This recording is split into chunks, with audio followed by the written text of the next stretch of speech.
Michael, guess what I'm fixing to cook for you? My guess is pork chops since you got them right there. You are so smart. I'm going to cook you pork chops, fried pork chops in the air fryer. And then I'm going to make a tomato gravy to go over them, along with some rice. Wouldn't that be nice? I've got friends that pronounce stuff like that, rice. I don't do that. See, I ain't got that bad a southern accent, do I? Yes. I can't. Anyway, I've got these two beautiful bone-in pork chops, and I got a little garlic powder that I'm going to sprinkle on them. Listen to Lulu. She finally ate, so she's snoring. A little salt. A little pepper. That's hard to get that salt and pepper out of those little dishes. All right, let's see. Flip them over. And this is much easier to me than trying to pinch it out of those little bowls. Okie doke. Reach down here and get my garlic powder. Oh, that's onion. Where did my garlic? And I really like using garlic powder. It's stronger. And because if you use garlic salt, you know, there's a chance you could get things too salty. So I am going to set my air fryer at 400 degrees. And I'm actually going to preheat it for a few minutes. So I'm going to take my pork chops now that I have them seasoned. And that spray will help them brown. So the spraying is very important, y'all. All right, so we got it preheated to 400 degrees. Hear it sizzle. You know what? I think I want to spray that bottom too, so it won't stick. And I'm going to cook them for about 10 minutes, y'all. And then I'm going to flip them and spray the other side. Cook them for 10 more minutes. So about 20 minutes all total. And while those are cooking, I have it set on 10 minutes. I can't see it. You're a little bit more. There you go. Okay. So while those are cooking, I'm going to make the tomato gravy. Michael bought me this piece of cast iron, and it's beautiful with the brass and the steel, but it is as heavy as lead. So I don't know that I've ever used it, which is really sad, but you know, that cast iron can get pretty heavy at times.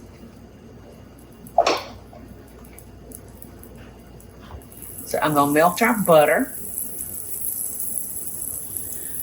First, I'm going to turn this down some.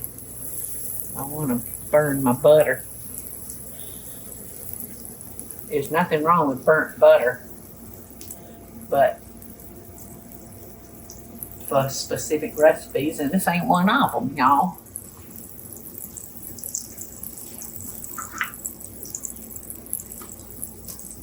And I'm going to toss in my onions, that's not very much onion, so you know, add as much of that as you want. Or if you got people that won't eat onions, just sprinkle a little onion powder. For my tomato gravy, I'm using just a canned tomato, which is good. It's just a diced tomato. But with summertime, you know, you might want to think about using fresh tomatoes.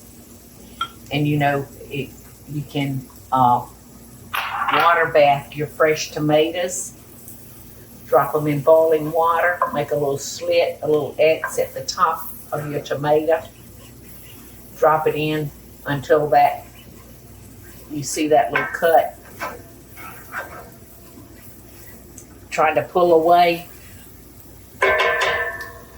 Teresa, this flour, is it an exact 1/4 of a cup? Yes, ma'am. Okay, thank you. I just didn't know if I could use all of it. I hate when she says yes, ma'am, to me. She's as old as I am. I'm not quite. I say yes, ma'am, to everybody. I'm old enough. Am I old enough to be your mother? Oh, yeah, I think I might be. If I was risky whiskey at 15. 16, yeah, 15 or you're not. 16. All right. So now we got our flour.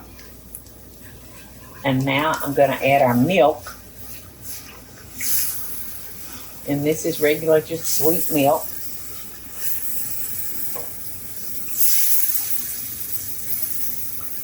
And it's really going to be good over those pork chops. Because remember, we're calling them fried, but there's no flour on them.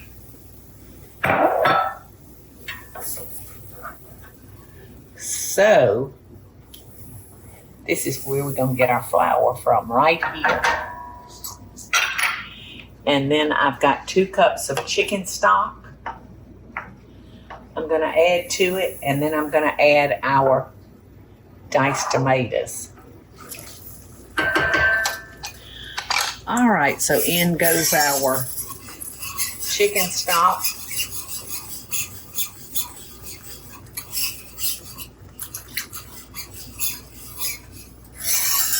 And you can see it's getting nice and thick. And I'll probably add that kind of slowly because I don't want it too thin. Don't want it too thick. I don't want it too thin. I'm like Baby Bear. I want it just right. I'm going to let that do its thing before I add any more chicken stock. And then we're going to come back and we're going to add our tomatoes. Okay. That signal was letting us know that the chops had cooked for 10 minutes. So now we are going to, oh, look how pretty. Yum.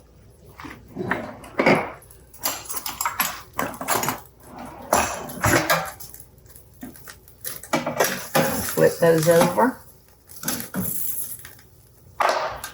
Spray them real good. And cook them for another 10 minutes on 400 degrees. Now I'm going to add my tomatoes.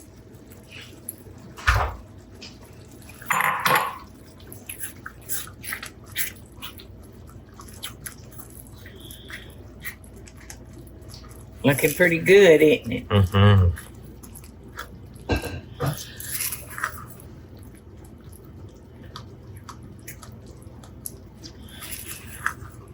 I think I might squeeze in another. I got some really nice and ripe tomatoes over there. So while this is doing its thing, I may just crush up some more tomatoes and put in there. Oh, that's pretty, pretty. All right, I'm gonna give it a little bit more stock. So it has plenty of liquid to hold it without sticking. Okay, y'all, it's getting nice and thick, so I'm gonna put in some more chicken stock. And we definitely need some salt for this. And that's probably not enough, what I just picked up. And I love the fresh ground pepper in it. So I decided, while I had a minute, I was going to show you how easy it is to get all the goodie out of that tomato without peeling it with a knife and losing most of the meat. All right, I've got two kind of smaller tomatoes that's nice and ripe. Now I'm gonna make just a little like X in the top of that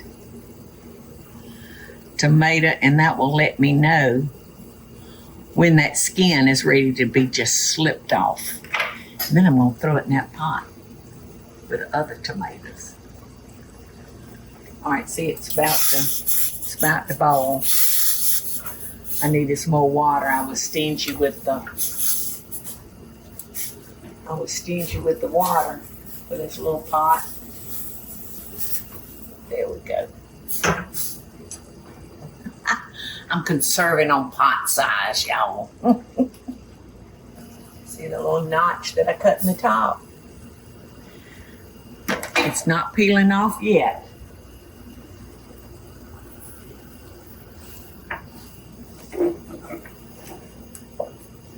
All right, so there we go. I wound up using every drop of the chicken stock.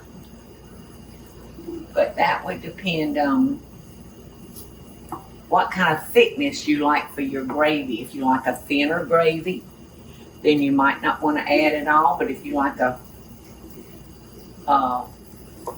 thicker gravy, wait, what did I say? Did I get that backwards? If you like a thicker gravy, you would not want to add all that liquid.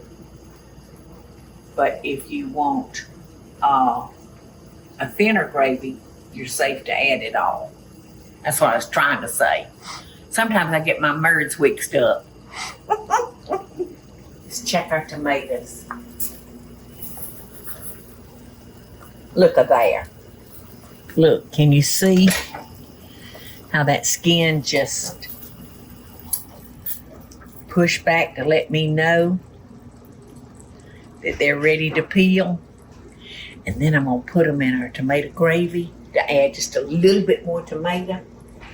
All right, now, if I was doing this in not a quick way, you would want to dump these in an ice bath so they would stop cooking.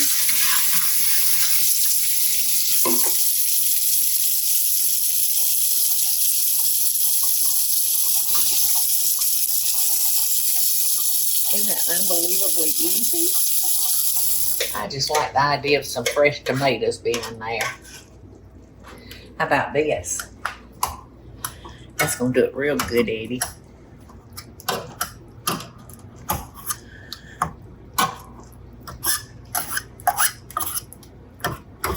Don't you just like the idea of a little fresh tomato being in there?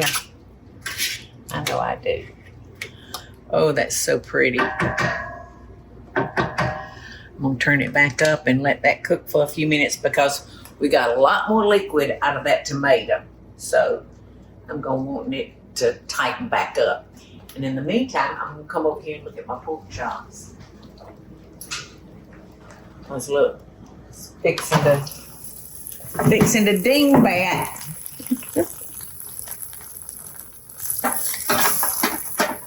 They look delicious.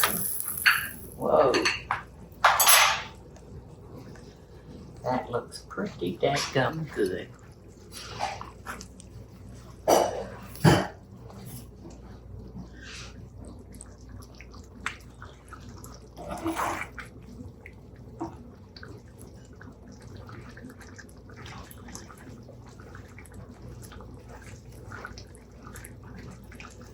We accidentally dribble a little on the rice and peas.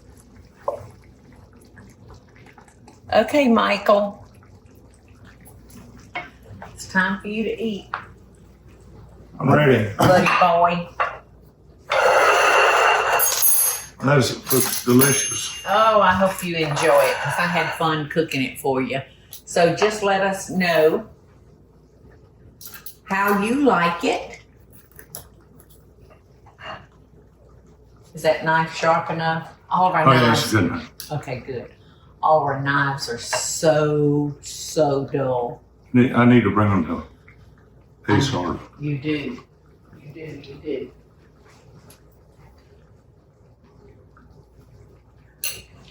It's good. Good. It's been a long time since I fixed you tomato gravy.